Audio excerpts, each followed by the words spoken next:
Hello and welcome to today's Zoom session in 250 real ear measurement.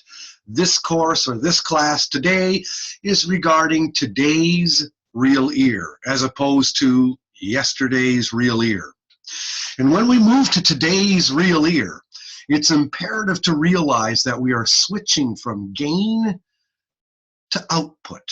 All of a sudden now, output rules. Always remember the fundamental formula about fitting methods and hearing aids in general. Input plus gain is output. Input is always dB/SPL. Could be a whisper, could be average speech, could be a yell. It's whatever's coming into the mic of the hearing aid. Gain is what the hearing aid is doing, and that is always measured in dB. Input dB/SPL plus gain dB equals output in dB/SPL. Fundamental, and we'll cross this again later on today and in the beginning of next week. But suffice to say, today's real ear is totally different from yesterday's real ear. Let's see what we can show in terms of sharing screen. Oh, well, let's see what we got here. Share screen. Yeah, I know I'm teaching at Ozarks Technical Community College. Here we go. Have a look. See, the newer real ear doesn't look any, the equipment or the systems. Let's see if I can get this picture. There you go. The equipment or the system looks exactly like the other. This is kind of a different way of displaying things, isn't it? It's kind of different. Let's see if I stop share for a second. I'm going to share screen again. Share screen. I'm going to close this guy and open it a little differently. That's kind of a weird way of opening. Yeah, well, that's, oh, there we go. I think I'm going to show it like this. There you go. And make it a wee bit smaller. There you are. Make it a little bit larger. So anyway, when you're looking at the equipment, there is no difference in the equipment whatsoever. Same probe tube, same reference mic, same speakers, same everything. The old system, here's an ancient one. Real ear systems are all over the place. All of them are different. Always remember the purpose of real ear. Manufacturer's first fits are a shot in the dark. I'm going to try that one again. See what happens when I do this. See if I get this weird display. I'd rather blow up the screen large, but see what it does. No, I get that same odd.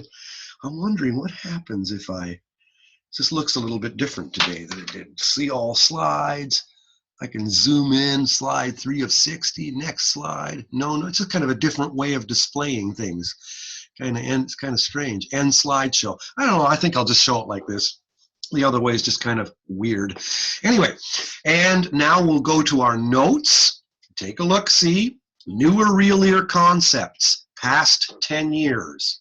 Stimuli of new real ear. Early REM used sweet tones or composite broadband noise. Remember when I was always talking like do do do do do do do do do do. Those were the sounds coming out of the speakers of the real ear system, or else it could be some kind of broadband white noise or pink noise. Usually pink noise to make it look more like speech, because the spectrum of speech has more energy in the lows. Today's REM, as of I'm going to even say the late 1990s and on to our decades here, you use speech-like stimuli or else speech itself. And usually the speech stimuli is phonetically balanced. It might be a sentence or two that's repeated and repeated, and it will have exactly the same, it'll have all the sounds that we say in English in the proportion in which they are found. Now think about that, okay? Your words in speech discrimination. I'll stop sharing screen so now you got to look at me again. Ha ha. When you're using your words in speech discrimination tests too, those are phonetically balanced.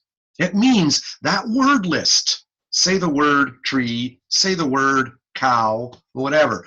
That word list contains all the sounds spoken in English in the proportion in which those sounds are found. So there's not like they're just grabbing a bunch of single syllable words and just throwing them together in a list. They're balanced. Each list is comparable to the next list, meaning all the sounds ah, all the sounds p, all the sounds t, okay, that are written in those words are found in the proportion to which each of those sounds are found in English. That's what phonetically balanced means.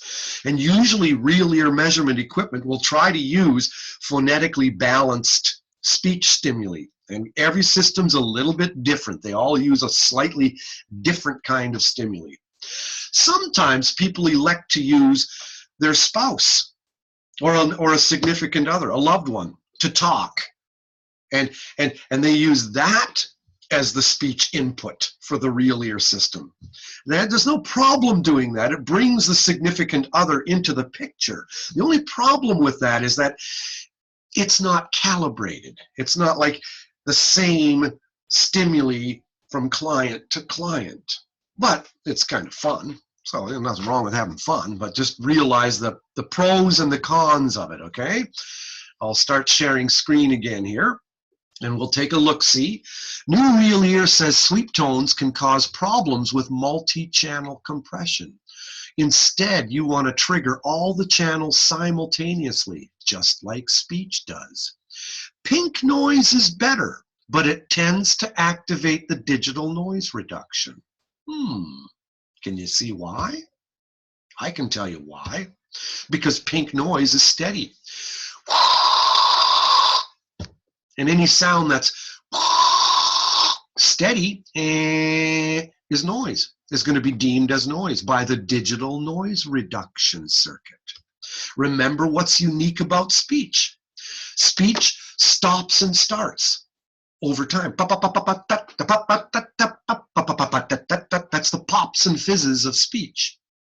And that's what digital noise reduction uses. If the sound is staccato like speech, okay, it's going to amplify more. If it's steady state, like music or a fan or an air conditioner, the intensity isn't changing much over time. And the digital noise reduction will seize on that knowledge and will reduce the gain. So that's why they don't like to use pink noise today either. It's best to use speech itself.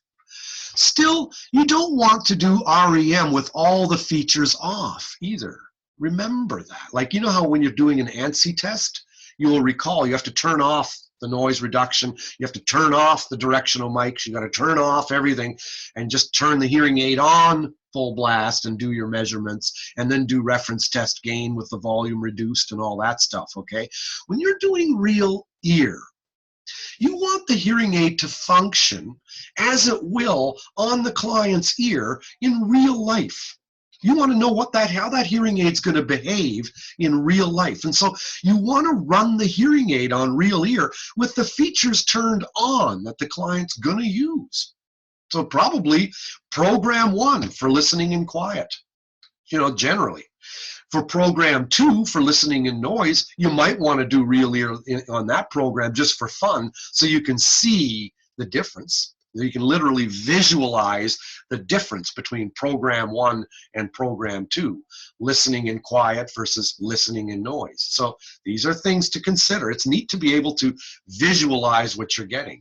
You could do that with old real ear, but today's purpose is to show how new real ear took a sidestep, how it changed, what made it different. So today's REM procedures, we suggest speech or speech-like stimuli or live speech from a spouse or significant other. Another thing about today's REM is that it totally bypasses REUR. It wants nothing to do with it. Let's look at that once. Let's go to today's real ear and take a peek-see.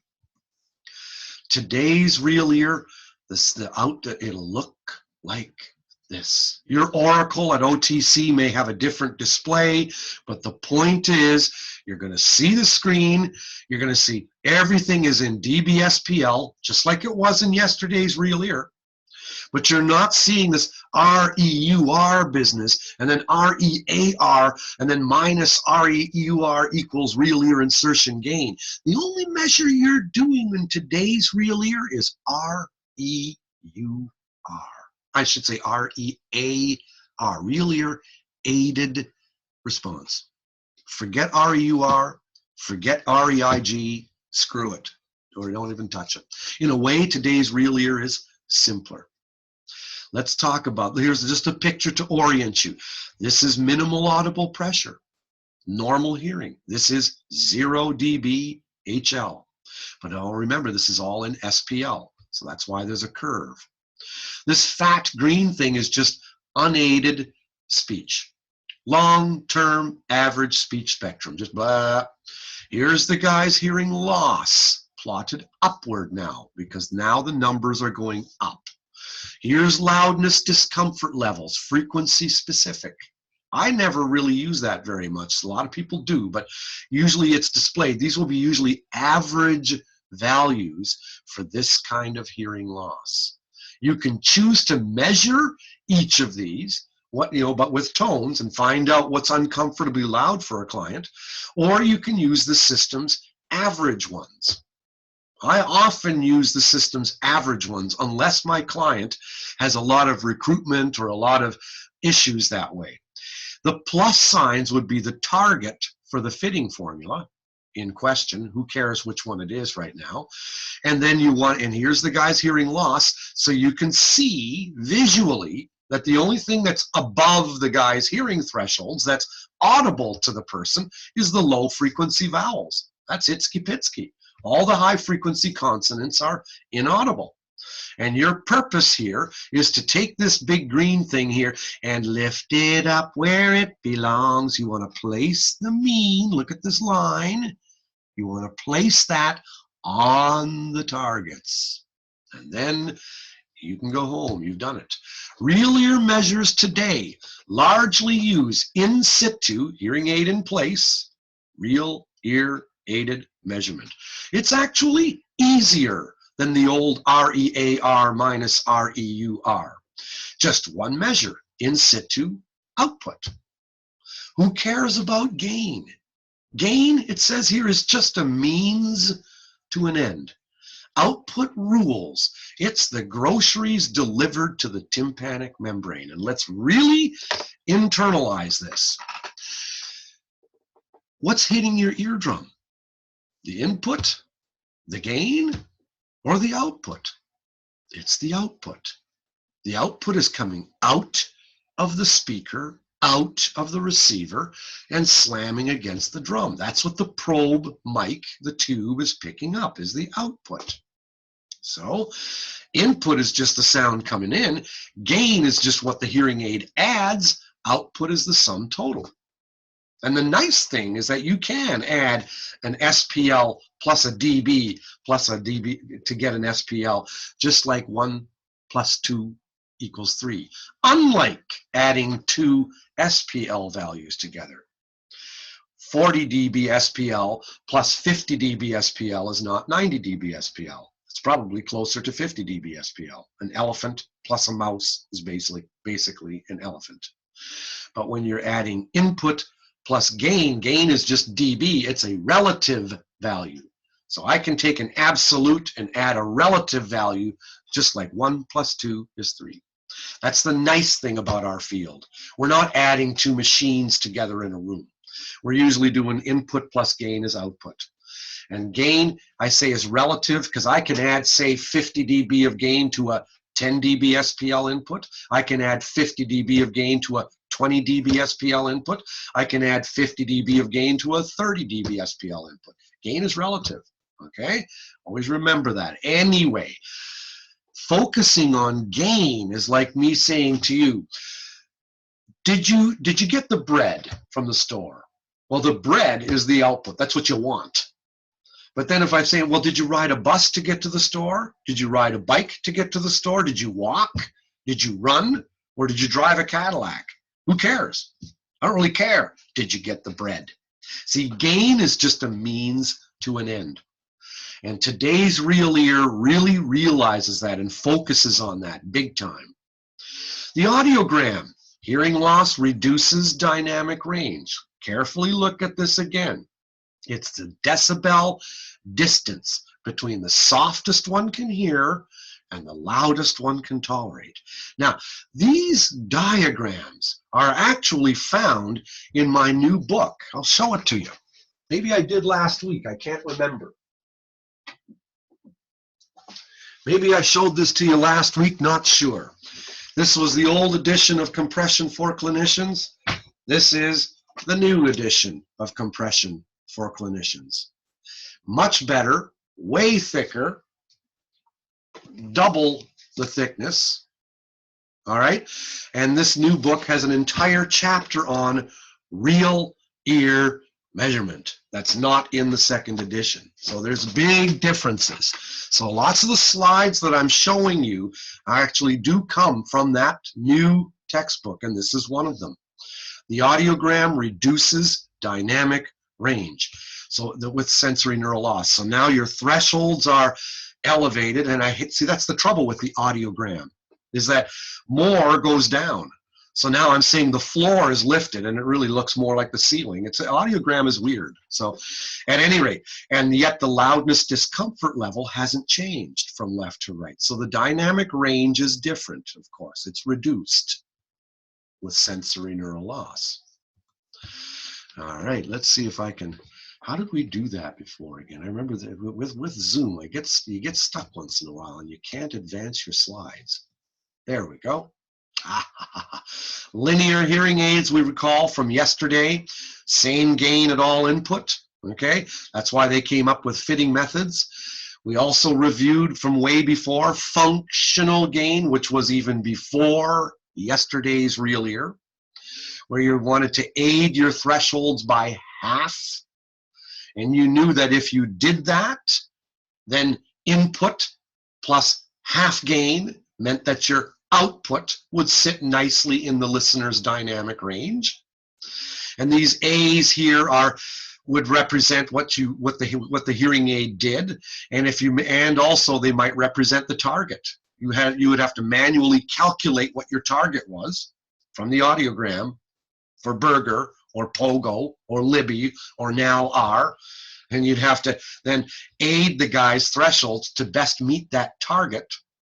So it's really, it was a difficult time then, but the whole purpose was to land aided outputs right in the listener's dynamic range. Then yesterday's real ear. Now look at REUR. This is why real ear dumped it. And you'll read with me on your typed notes now. We'll go to those typed notes. REM today bypasses REUR. Recall from earlier notes. Audiology, especially at University of Western Ontario in Canada, where the DSL fitting method took place. It was DSL that literally grabbed real ear by the ear and changed it. It really did. And then the rest of the world copied that. And that's why everybody's doing it today. It sounds like everyone's doing it, man. Anyway, audiology at Western Ontario took a dim view of real ear insertion gain. It took a dim view of REUR. The targets provided by most fitting methods are based on hearing thresholds, right? And those hearing thresholds were obtained under headphones. Look where it's grayed out there. They were obtained under headphones, right? And as soon as you cover up an ear with a headphone or plug it with an insert headphone, what have you done to the REUR? You've ruined it because it's no longer a cylinder closed at one end. Your ear canal is no longer a quarter wave resonator, right? Quarter wave resonators vibrate with sound waves 4 times their length. So that's why you get this peak here, okay, due to that whole thing. Wavelength is speed of sound over frequency. Frequency is speed of sound over wavelength, okay? Quarter wave resonator. That's why you get this. This cup would be a quarter wave resonator. It would vibrate with sound waves 4 times its length. Okay? A lower frequency because it's bigger. Anyway, the point is, when you plug up an ear with a headphone, now your cylinder is closed at both ends. And so this REUR is gonzola. And so, Real Ear said, one of the whole underpinnings of the desired sensation level, DSL fitting method, is that REUR is bypassed when you're testing under headphones, right? So if you've killed off REUR and there's no such thing as REUR when you're doing your hearing test, then the gain targets for fitting methods are based on threshold measures that didn't use the REUR in the first place. So if you didn't use REUR during your hearing test, why the Sam Hill are you using it during your real ear measurement? Okay? The targets provided by fitting methods are based on thresholds, right? And the hearing thresholds were obtained with the individual's ears plugged by a headphone.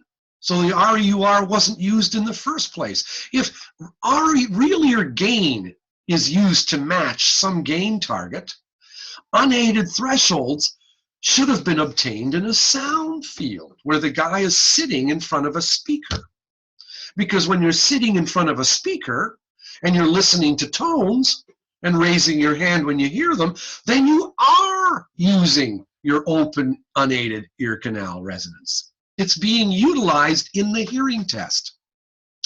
So sound field measurements do indeed incorporate the use of REUR. But we don't test adults in sound field. Infants maybe, but not adults, okay? So TDH headphones or circumoral headphones obscure and ruin it for sure. All right, so this is the thing to note. That's why REUR is a goner. Gain is a goner. We don't care about it. We're not doing REAR minus REUR equals real ear insertion gain anymore. An additional problem with REIG is that most of these older fitting methods, like now are, assumed linear hearing aids, which give the same gain for all inputs. Newer real ear uses in situ REUR instead, and this one is important. It's an actually easier methodology than the old REM. Early REM used REUR, REAR. The difference was real ear insertion gain. And let's look at that again so we really know it. REAR minus REUR is the black ear, real ear insertion gain in this case. Some people during the quiz that looked at this were wondering what the line was at the bottom of the diagram. And the line at the bottom of the diagram was the target. Okay? Doesn't matter whether it was a dashed line. I don't care. Look at the shape of it. Okay, because a hearing aid is going to be kind of wobbly and wiggling. I mean, a hearing aid is just going to be delivering what it's doing. The target is more mathematically kind of calculated. So it didn't matter whether the line was dashed or not. Some people ask me that, but at any rate, so really look at this and make it your business to understand what you've left behind. Because if you don't remember our history, we'll be condemned to repeat it. It's always good to appreciate today when we know what we left behind yesterday. It's just a better approach. Works better. So here's a hearing loss on a typical audiogram in red. Here's uncomfortable loudness level. Maybe they used speech. Maybe the input was speech to test for loudness discomfort level. That's what I often do. For UCL, I'll use speech words. I'll be talking and raising up the intensity until the guy raises his hand. And when you're doing UCLs too, not sure how we're all doing things. Everybody does it a little differently, but I always think instructions are very important when doing UCL. I'll stop sharing for a second. UCL and MCL are very subjective speech tests. And your instructions are really important for those. When you're doing MCL, I don't just say, yeah, let me know what the level's comfortable for you. I'm going, let me know what sounds just right, just like Goldilocks. I'll make it a little bit too loud. How's that? No, it's too loud. I'll pull it down. No, that's getting a bit soft. I'll put it in between. And I'll say, now pretend I'm your radio. And for God forbid you have to listen to my voice all day. Turn it to a loudness that you could tolerate, that you like. You're the boss. Little up, little down, be picky. When I do UCLs, I don't just say raise your hand when my voice is too loud. Otherwise, the guy's going to raise his hand when I hit 80. I say, what I want you to do is listen as long as you can until you think I reach a loudness level that you couldn't listen to for any length of time. Don't raise your hand when I'm a little bit louder than what you like. Use this rule inside of yourself. Raise your hand when I reach a level that you think you wouldn't want to listen to for any length of time. Put your hand up and I'll shut my face. That's how I do UCLs. But I just find that the instructions are really, really important with UCL and MCL. Anyway, so here's the guy's thresholds. Here's some UCL. And here's the same hearing loss on an SPLogram. Now, what did they do to these thresholds? Look carefully. They took these thresholds. Not only did they flip it right side up, because the numbers go up here instead of down, but we've added this black stuff here to the thresholds. Remember that, because this is 0 dB HL. In SPL, it's a curve. In HL, it's 0 dB. Okay, so what to transmit or to change these guys into this, we've got to take these thresholds and add that to get these. Now you can see the listener's dynamic range plotted here. You can see that the dynamic range is larger for the lows, smaller for the highs. Where do you think you're going to want most compression? Right here. Where are you going to use least compression? Over here. Now your software is usually automatically doing that for you, but the point is, that is the point. Okay? Now, again, the screens get stuck every now and then. See if I can change that. Ah, yes. Okay. And the beautiful thing about today's Real Ear is that it's a great tool for counseling. So now I flip the audiogram right side up. I can show unaided speech, and I can show aided speech. I can visualize the benefits of the client's client's hearing aids. I can display it on a screen for all to see. Try doing that with yesterday's Real Ear. What does this tell you in terms of counseling? What does that? It tells you nothing. If a parent, teacher, or caregiver asked to see what are the hearing aids doing, like how much speech is heard with the hearing aids compared to without the hearing aids, you'd be going blah, blah, blah, blah. Well, what's that yellow line? Oh, that's the resonance of the guy of the person's ear canal. Well, what's the blue line? Oh, that's when that's the sound when the hearing aid is kept in place. Oh, so this is the sound in the guy's ear canal with no hearing aid, and that's the sound in the guy's ear canal with the hearing aid. Yeah, yeah. Oh, okay. So what's this black dotted line? Oh, well, that's the difference between the aided sound and the unaided sound. Oh, okay. Does that say anything about the what does that tell me what speech was heard prior to hearing aid use versus after hearing aid use? Well, it's really close to the target, so we're hitting target. Yeah, but what does the target show? Like, what is it saying? Well, that's based on a fitting method, you see, and research has shown that with your client, with your hearing loss, we should give you that amount of amplification across the frequencies. And the black line is showing that we're basically accomplishing that.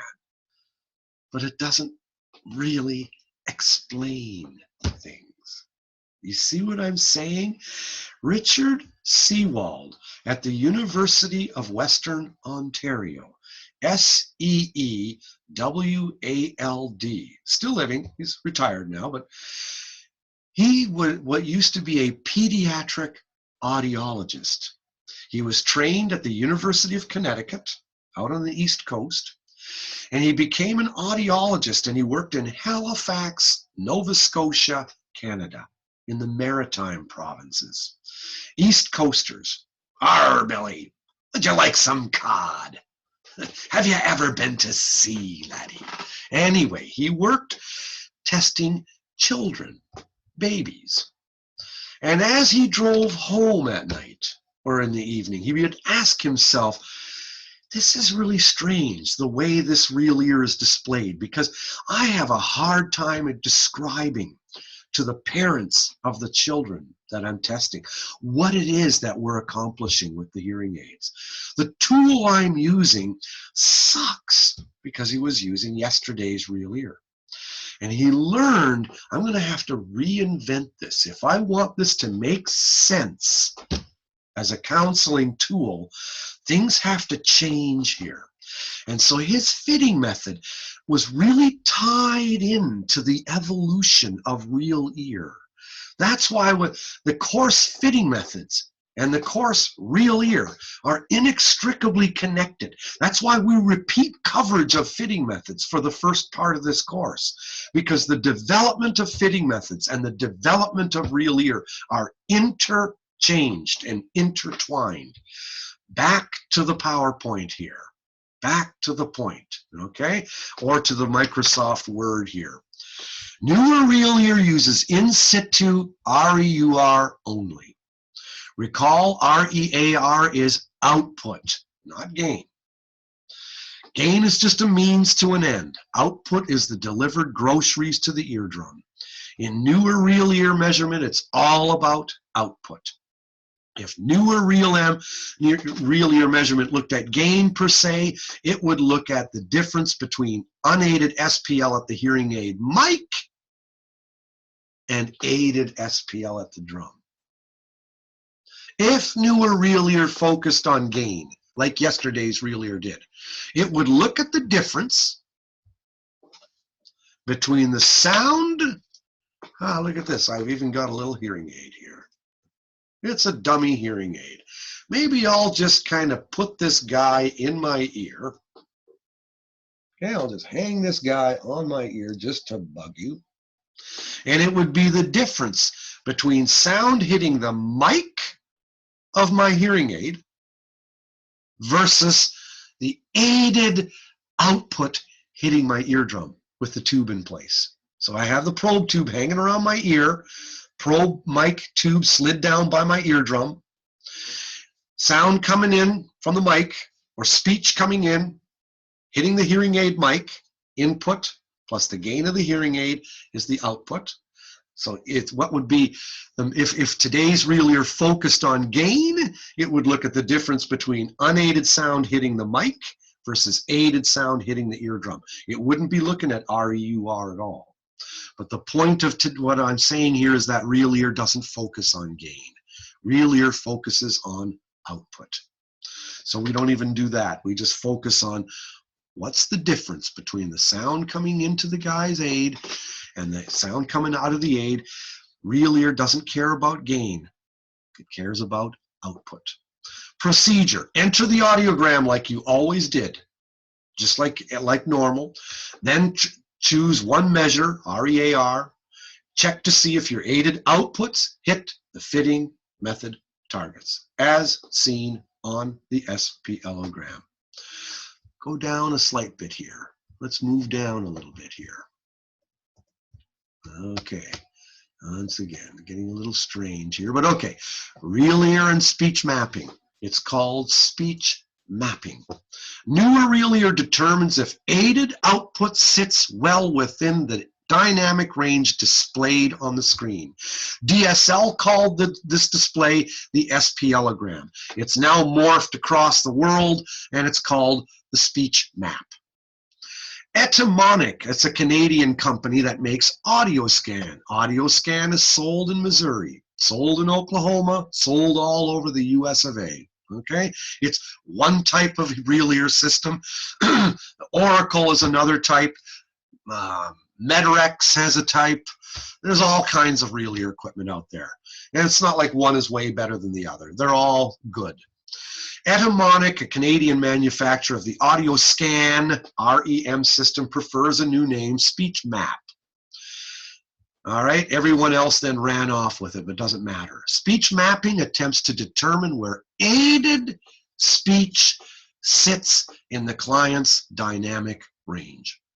Looks at 3 inputs, very important here: soft inputs, average inputs, loud inputs. How come? Because today's hearing aids use compression, and compression gives different gain at different inputs, unlike linear hearing aids. That's why older fitting methods used you'd bink in the audiogram and the computer would come up with one target. That was the gain target for average speech. That's what that target was intended to represent, whether it was a NAL target, a Burger target, a Libby target, a Pogo target, a DSL target, doesn't matter, okay? The target was one target, and it was meant to give the prescription of gain for average speech. Now, of course, for loud speech, the guy would have to turn his hearing aid down, or for soft speech, he'd have to crank his hearing aid up, because the hearing aid was linear. Gave the same gain for all inputs. Today's hearing aids are compression. They automatically change gain. So now you're going to want to find out, hey, what's the target for average speech inputs? That's the first one. That's the most important one. And what's the target now for loud inputs? Hopefully it's below the listener's loudness discomfort levels. What's the target for soft inputs?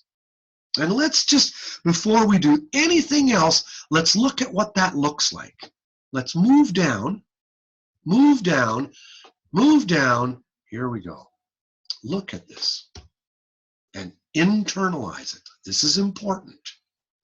Here's the guy's thresholds. Let's say some fictitious thresholds. This is normal hearing, MAP, minimal audible pressure.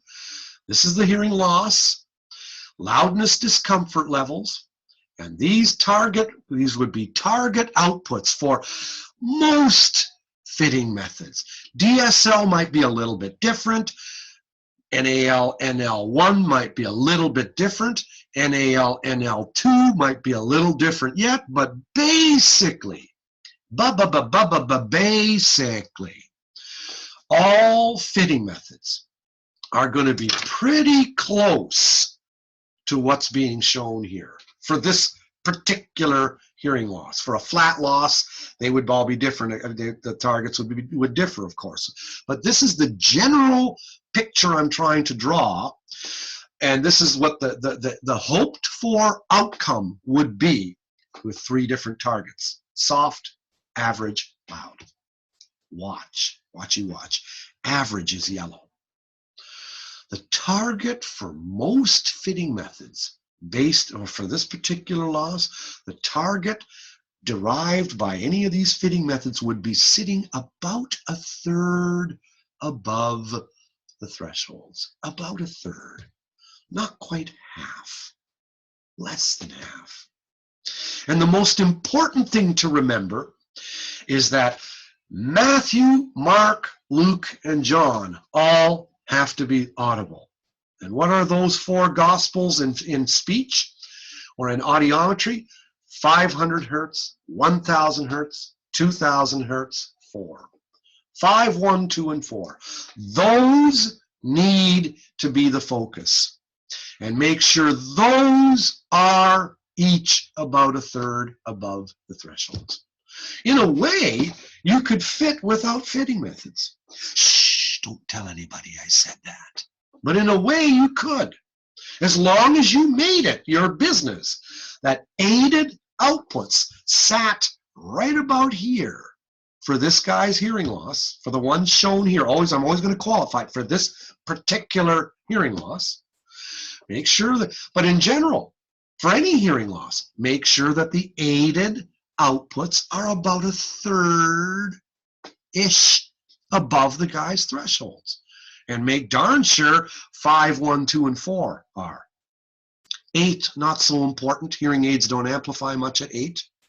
250, don't worry about that one. It's kind of low. Same with 125, mainly 5, 1, 2, and 4. Now look at soft.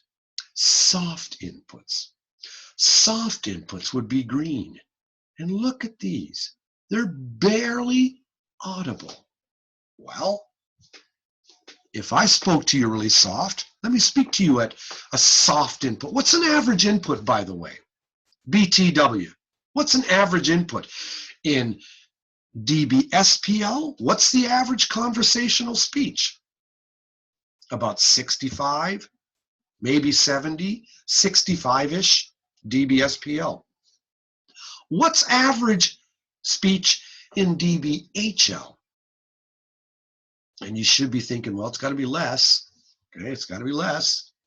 It's going to be about between 50 and 60. 50 to 60 is average speech input in dBHL.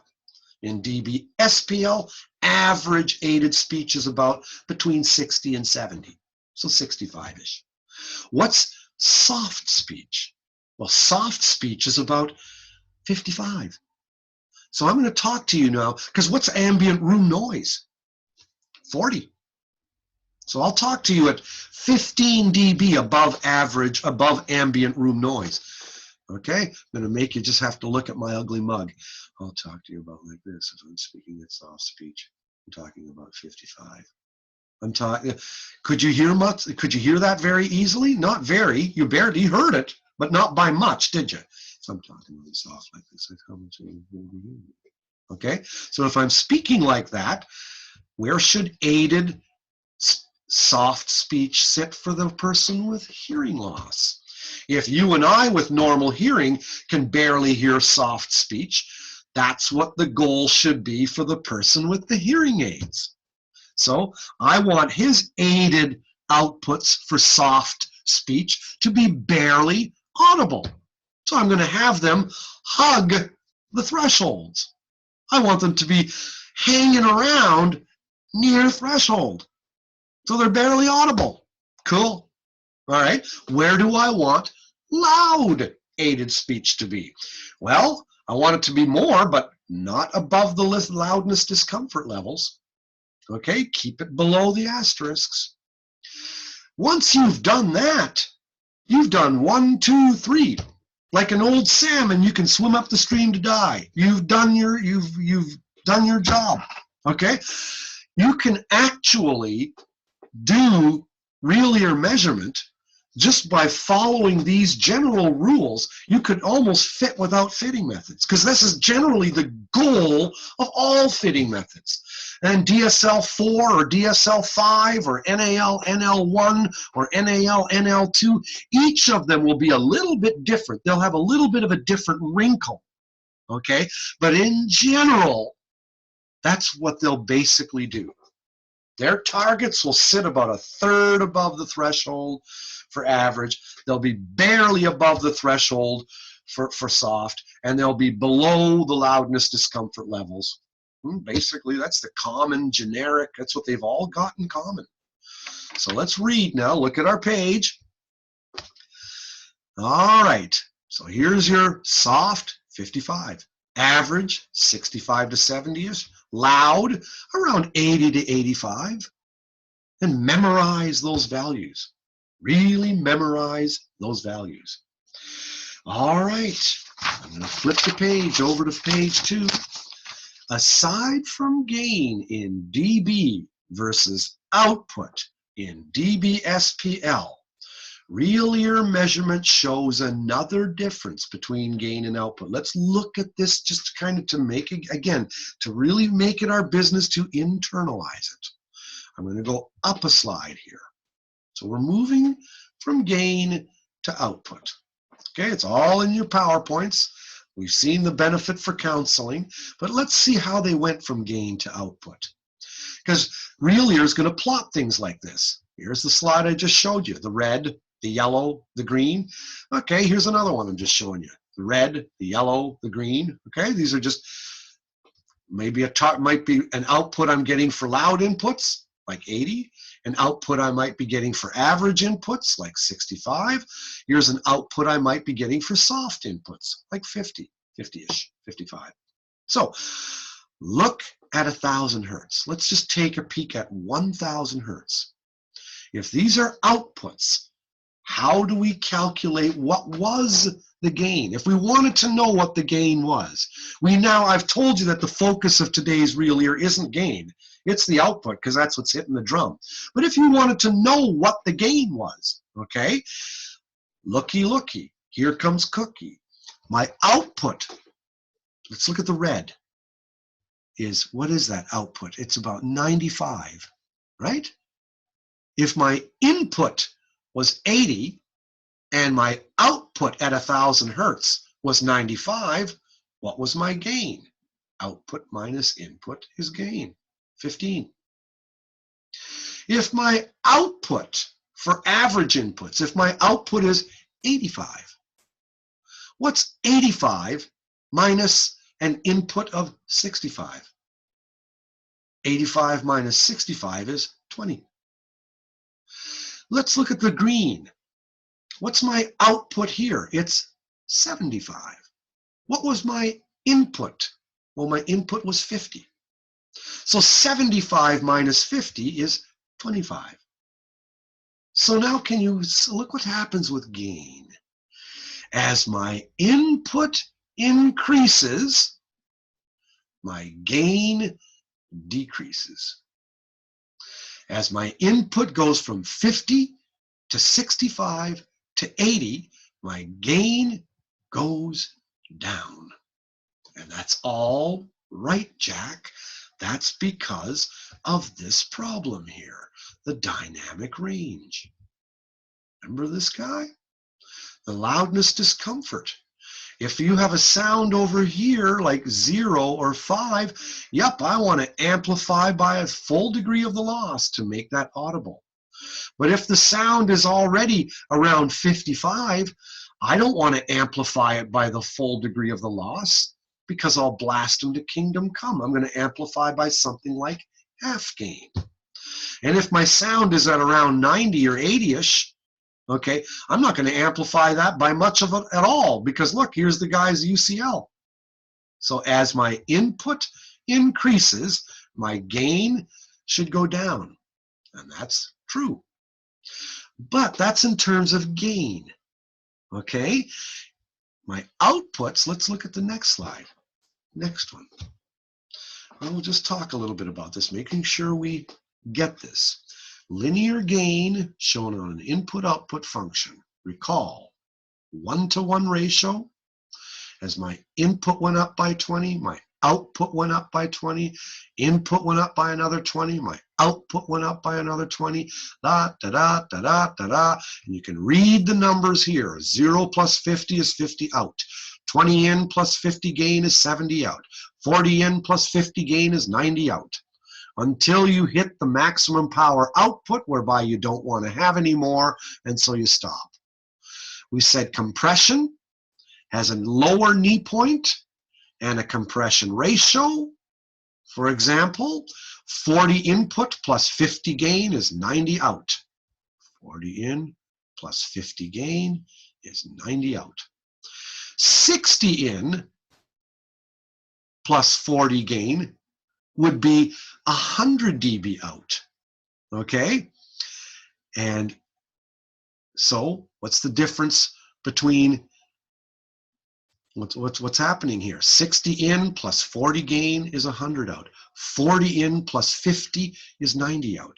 80 in plus 30 gain is 110 out. See, my gain is going down as my input increases. My gain is going down. Same picture, just trying to show you in different ways. So here's, not sure if you remember this slide, but let's look at that again. Okay, we're trying to transition between gain and output, always trying to show how we switched. Here is actually off of real ear. This is an actual case. This is an actual fitting on a client. Look at the targets in green. The targets are green. You have a target for 50 dB input, a target for 70 input, and a target for 90. Okay? Now, the target for soft is here. The target for average is here. The target for loud is here. And then the black, the blue, and the red, they're just showing you how close was the output of the hearing aid to the targets. And you can see it's a pretty good match.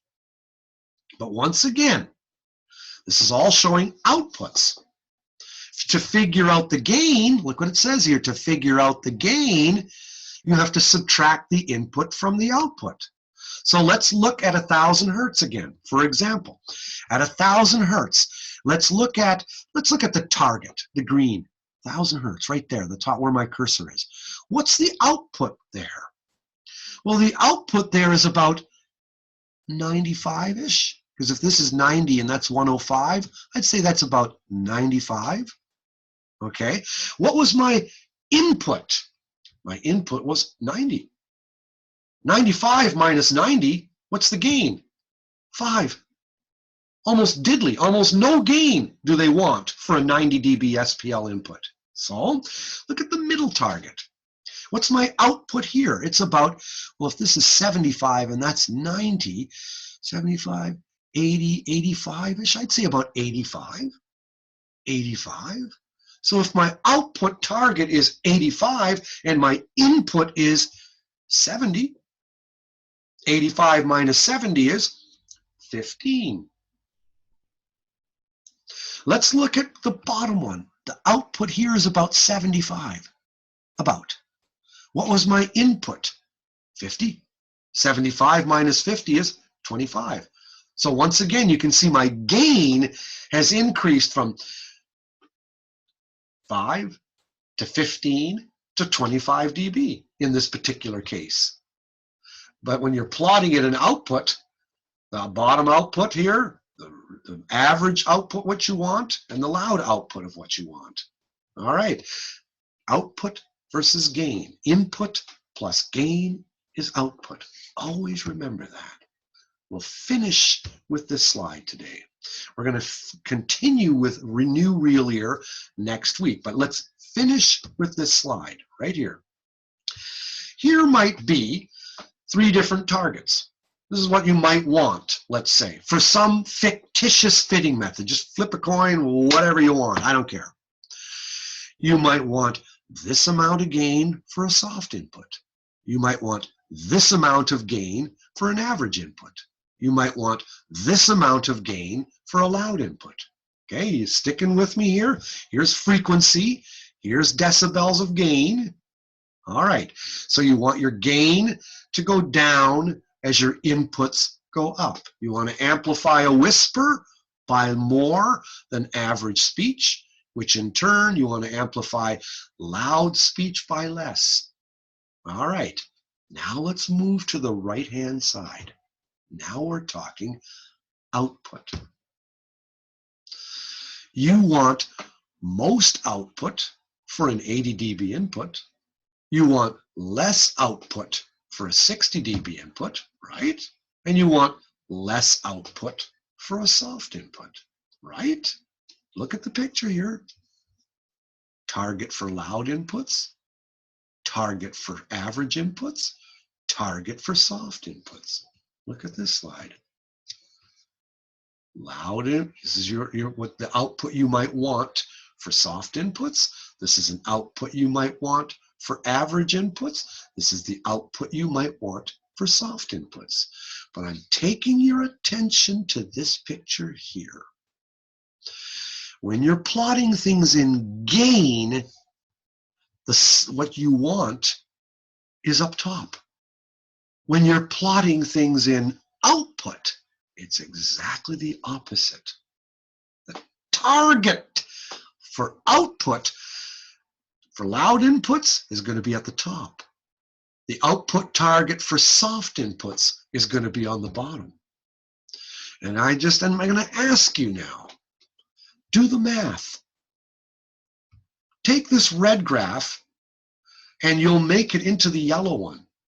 If you take this output here and subtract the input, okay, you're going to get this yellow line. If you take this output here and subtract 60, from each of these values, subtract 60 from here, 60 from here, 60 from here, 60 from here, you're going to get the middle yellow line.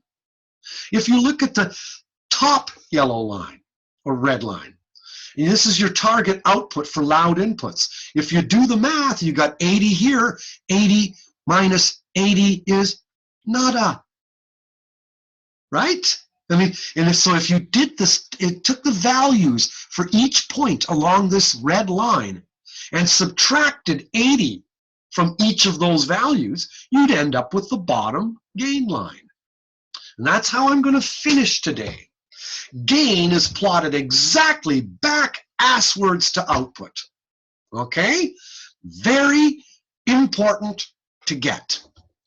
Let's finish next week. We'll go on real here and we'll continue on from this graph, from this picture. We'll move on forward. Suffice to say for today, digest, ingest, enjoy your meal. I will stop sharing screen here. Live long and prosper.